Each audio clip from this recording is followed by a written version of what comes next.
Graduated in 2014, you said, right? Yes. And what was your major at Hamilton? I was a world politics major, and I had a minor in sociology. Oh, wow. That's so awesome. I know a few friends who would love to talk to you. Yeah. All right. What campus organizations were you a part of? I was a part of Rainbow Alliance, the women's rugby team, and I was an AA leader, and I was part of the outing club, and I did the marathon canoe racing team. No way! I just did the 90-mile canoe race. Oh yeah? Yeah. Yeah, that was my favorite part of Hamilton. Me too. I just did it randomly. It was such a great time. It's great, yeah. Oh, so you did it with like Chris Roback with Yep. Oh, I knew Kevin. He's great. Oh, cool. Yeah. Awesome. Well, thanks. So, were you out while you were a student at Hamilton? I came out right at the beginning of my sophomore year. Okay. And so what would you and are you out now? I guess yes. Okay. So what would you say, as a student at Hamilton, what was the climate like for you and other LGBTQIA students? I think it changed a lot while I was there.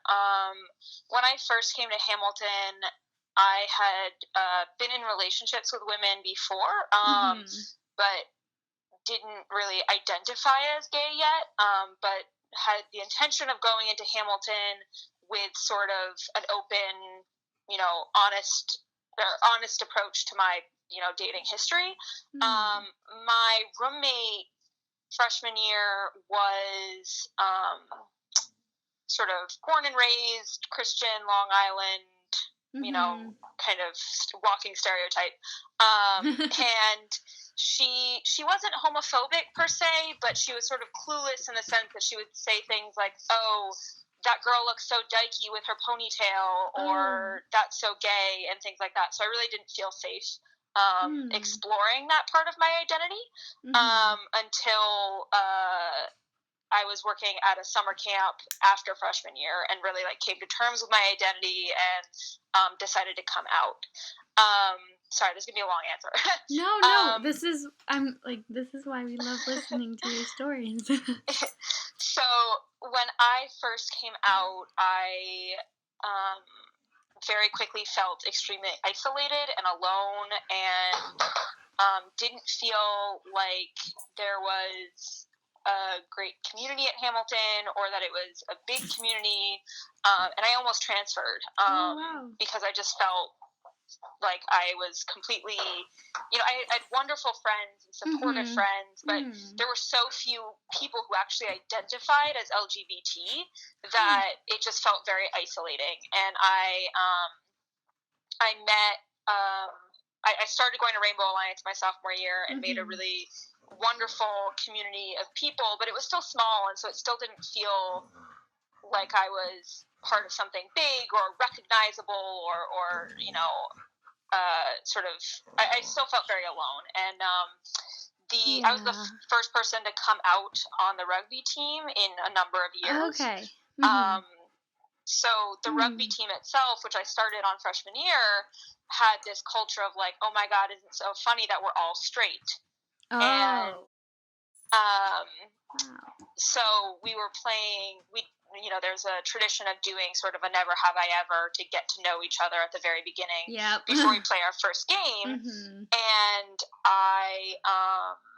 someone sort of innocently, in sort of like a, "Oh, why would anyone have ever done this" kind of way, said, "Never have I ever slept with a woman." And me and one other girl who was 2 years older than me, who happened to also be gay, but not super out, like some people knew, but some people didn't.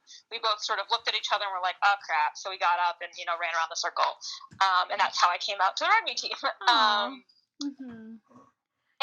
So after sophomore year, and a lot of junior year, sophomore year really, I felt really alone, and junior year I kind of came to terms with that and really just owned my identity and was out and proud and got really Mhm. close with the people in Rainbow Alliance and things Mhm. like that. Mhm. And then my senior year, somehow Hamilton turned into this like gay mecca, where I think like half of the Mhm. freshman class, so class of 2017, were gay or like questioning or Oh, sorry, that's my LGBT dog. somehow.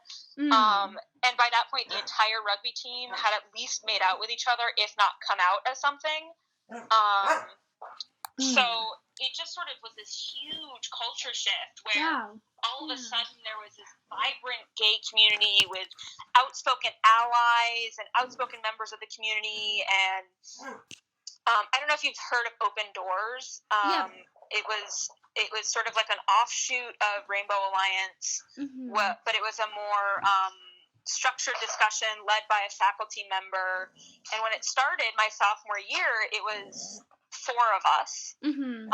And we'd go every week and have pizza and hang out and talk about being queer and alone at Hamilton.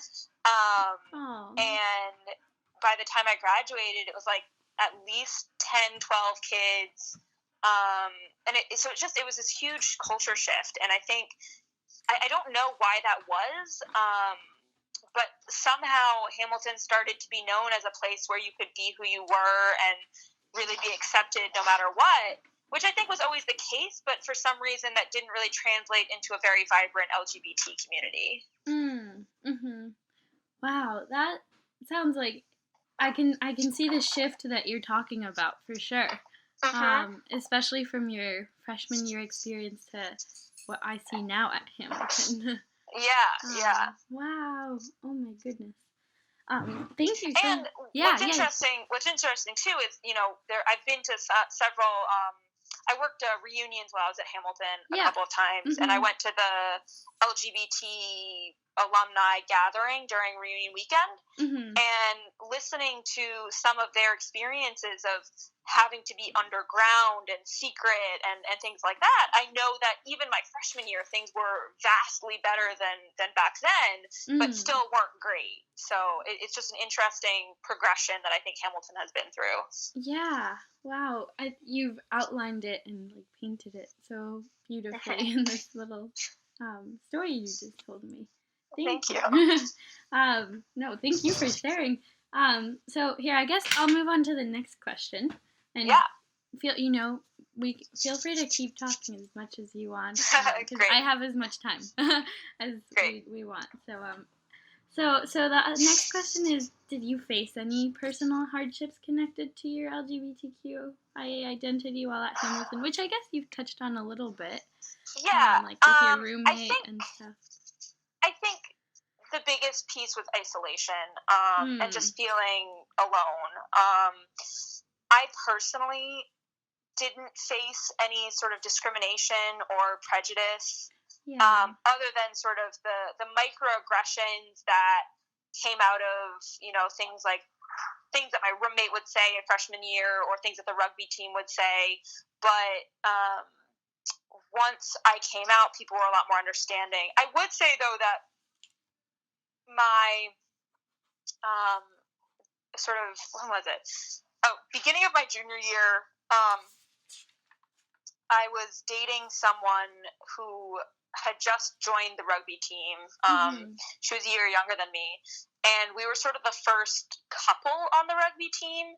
And it was really, really challenging. Mm. People tried to be accepting, and on face value they were, but we were sort of like a spectacle, and people felt Okay. like they had some right to interject into our relationship and give their opinion and really Wow. try to have a say in what we were doing, and it was a mess. Yeah. And I would say that was the hardest thing I faced in terms of any kind of like, not prejudice, but lack of understanding was, we're just any other couple and you should treat us as such. Yeah. Oh, I'm sorry to hear that. Especially like on a space you're supposed to feel encouraged and supported, Yeah. Um, oh. Well, so, you know, there's isolation and feeling alone, but what was the best part of being, gay at Hamilton? Um, I would say the communities that I did build. I think that Hamilton, even though it wasn't a particularly quote unquote gay campus, Mm-hmm. It has this way of letting you explore and figure out who you are in a healthy, nurturing environment. Aww. And I really felt like, even though there was some feeling of isolation, that I really could, do my sort of quest to figure myself out justice, if that makes sense. Like, I felt like I could really explore my sexual orientation and come to terms with what I felt and who I was, in a way that made sense for me. And so, that looked like coming out as bisexual and then ultimately coming out as gay. And I think also just the people that I got close to, particularly my sophomore year, I became really close with a couple of juniors that just, it was, I mean, we used to stay up until like 3 a.m. in the DMC talking about being gay. And Hamilton, I think, did a really good job of providing safe spaces to do that. And, I think it's interesting because he's gone now, but oh God, I'm blanking on his name. He used to run the DMC when it was first opened, and I'm blanking on his name. But Professor Barry, I'm sure, will remember. Okay. Yeah, he ran the DMC. It would have been 2011 when it opened. But anyway, he had a really great way of fostering dialogue and creating spaces where people could be themselves and talk things out. But that again is a shift in itself, because my freshman and sophomore year, Hamilton was just like, I don't know what to do with you queer kids. Here's money. Take a jitney and go to Trex, which is the gay club in Syracuse. They would literally pay for us to go to a gay club in Syracuse. Oh, wow. Because they were just like, I don't know what to do with you. Like, whatever. Which was awesome, but also totally ridiculous. Yeah. And probably not something Hamilton would do now.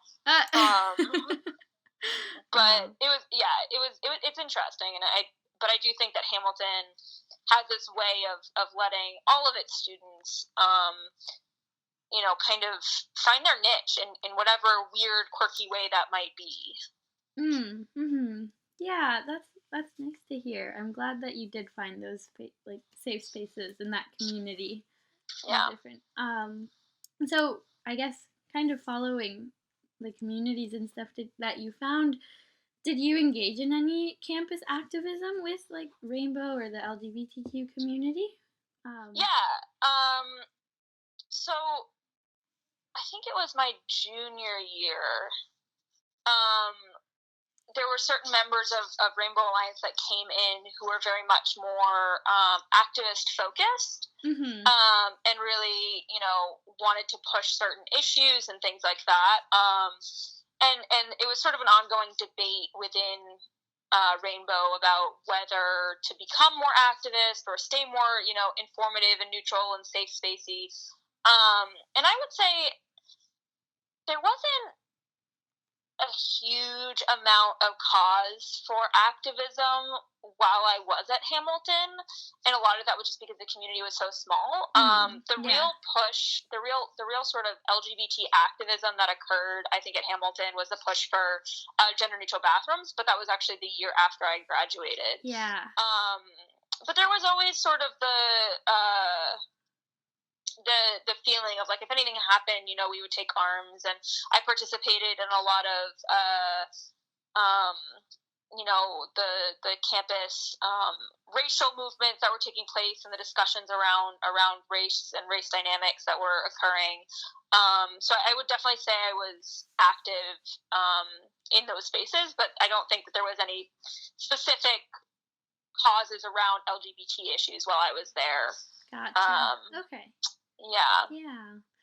So I guess the other question to that was like, while you were a student at Hamilton, did you do any off-campus activism? And if not, that's fine. No, I would say no. I did, so my senior year, the NY6 conference Oh, yeah, I know that one. happened at Hamilton, and it was around LGBT issues, and I attended that, and it was amazing. Yeah. And that was around sort of, fostering campus diversity and inclusion around LGBT issues. That's awesome. Awesome. Cool. Okay, so the last, we've got about 1, 2, 3, 4, 5, 6, 7, 8 more questions. No but problem. these are just general LGBTQA questions. So, how are you doing before we move on? Are you okay? Oh yeah, I'm totally Okay. fine. I could talk about this for days. Oh, yeah. I know. I feel like I'm glad I got you, who's like lovely and chatty. Yeah, I do a lot of qualitative research for my job, and so I know how frustrating it can be when you get someone who just sort of gives like a yes no answer to your wonderfully thought out qualitative questions. So yeah. Well, I'm sure Professor Barry will be like so happy to hear or hear all of everyone's stories, I guess. yeah.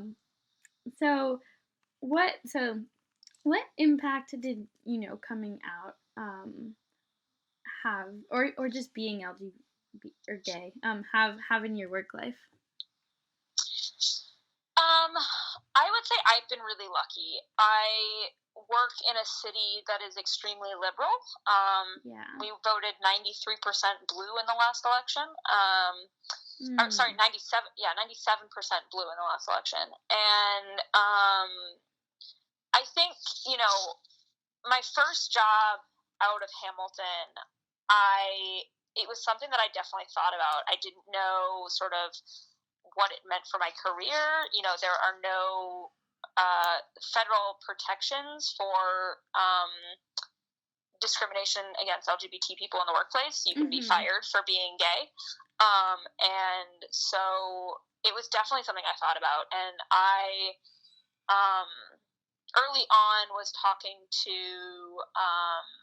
a coworker who was a superior. He was a supervisor, and he said, "What are you doing this weekend?" And immediately I was like, "Shit! I either have to come out. Sorry, I either have to come out or lie."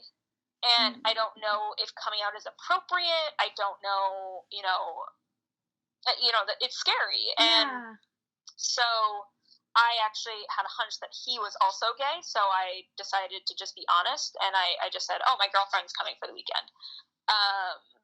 And, it was fine, and we moved on, and it was great.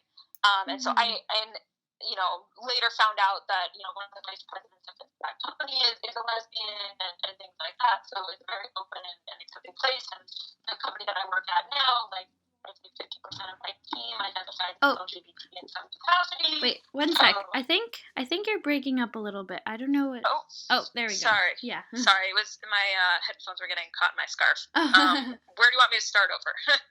You had said that like right after, like, you just were honest with the boss, and it was okay, and later you found out.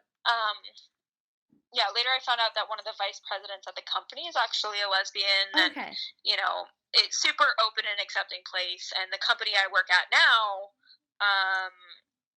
I'd say almost 50% of my team identifies as LGBT in some capacity. Just, by luck, I guess. So I've been really lucky. I have had more negative experiences in working environments in the past. I used to work a lot in outdoor education, and I worked for one organization one summer where it wasn't that I didn't want to come out, it was that the organization never addressed whether they sort of would have my back if I did. And so I found myself in a lot of situations where I was like, if I come out, am I going to get angry phone calls from parents asking why I exposed their little babies to, the sin of homosexuality or whatever. Wow. And so it was sort of like, I have no idea if I'm going to have that reaction. And if I did, I don't know if my company would have my back.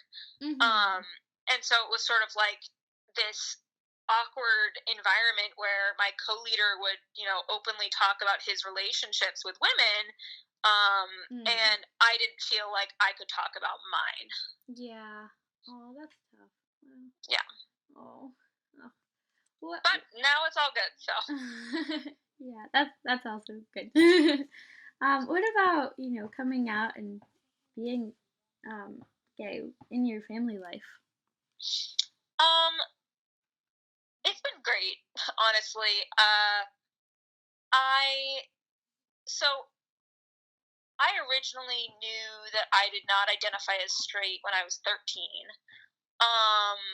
But I didn't quite know what that meant for my identity or what label felt right, or it just didn't feel okay personally. Like, I just didn't it didn't like sit right with my identity, and I just didn't, I had a lot of other stuff going on, so it just wasn't the right time for me to explore that.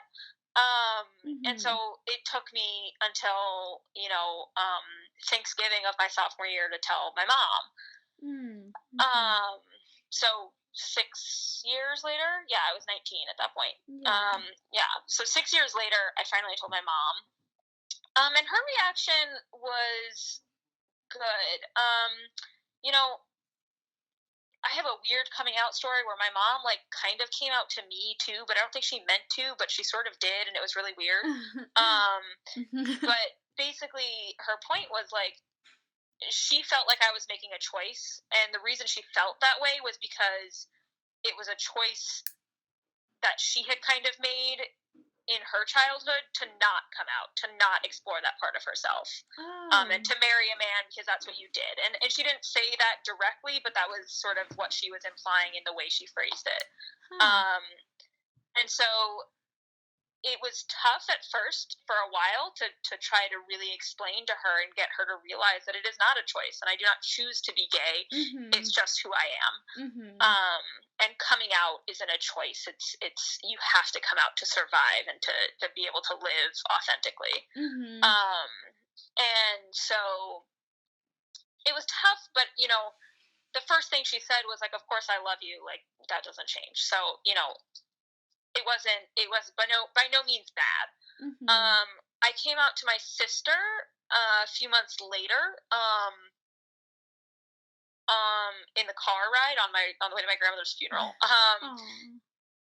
And Yeah. it was this weird conversation where I knew she knew, but we had never talked about it. So, like, I had to be, and we hadn't talked about it because it was sort of in my court to, like, officially tell her. And so I was sort of like, I don't know how to tell you, but because I think you already know, but, like, I'm gay, whatever. And she goes, I mean, yeah, but I didn't want to be presumptuous. And I was like, all right, cool. So she was fine. And Mm. then I told my dad almost a year after I told my mom in October of my junior year. Mhm. Um, and the first thing he said was, "Well, I still get to walk you down the aisle, right?" And I said, "Yes." And he was like, "Whatever makes you happy." So Oh. I've had really positive reactions from my family, and the reason I didn't tell my dad right away when I told my mom was more about sort of the context of our relationship. Mhm. Otherwise, and in terms of extended family, um, I've been welcomed with open arms, and no one has changed, at least at face value, the way they treat me or act around me. So Yeah. that's been great. I think the reason it took me so long to come out was more sort of internalized homophobia and Mm. you know uh, challenges with figuring out what felt right. And ultimately, when I kind of decided that I knew, it was more about like, well, it feels difficult to come out because I don't want to be like the gay daughter or the gay sister or the gay cousin. I don't want it to be my whole identity. Mhm. But that hasn't been the case, so it worked Yeah. out. Oh, well, I'm glad to hear you had, a supportive environment with your Yeah. family. That's great. And then what about like what impact has it had in your social life? Um, I think,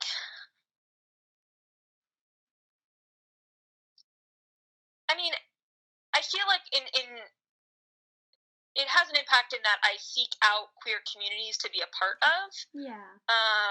And I make a point to foster relationships with other LGBT individuals, because I think it's important to have people that you can talk to that can relate to you, and um, you know, that can understand from personal experience. I think the biggest thing for me is having people in my life that can really empathize with what I'm feeling, not just sympathize. Um, so I like to seek out sort of queer communities to be a part of, but I don't think it impacts that. I don't think it has an impact beyond that. I think, Mm-hmm. I make friends the same way as anyone else, and I'm friends with a broad diversity of people. I think it only has an impact to the extent that I sort of seek out these communities to be a part of. Okay, gotcha. All right. And then what about, an impact on your spiritual life, if any? Uh, I would say none, only because I didn't really have a spiritual upbringing, so All it right. Yeah. didn't really impact that. Yeah. Cool. Makes sense. So what are some of the biggest challenges facing the LGBTQA community today that you would Oh God. say? I know, Professor Pay's question I think is a big uncertainty is one. the biggest one. Yeah. I think you know marriage equality was a great thing to happen, but it wasn't the end all be all. And I think that a lot of people outside of the community and even within the community felt like, okay, we have gay marriage, like everything's fine and dandy. And that's not the case. I think there's a lot of issues with, trans rights, violence against trans people, Hmm. the bathroom laws, and just, widespread discrimination, Yep. as well as, homeless LGBT youth, and just sort of like the lack of workplace protections for LGB and trans individuals. I think they're separate but connected issues.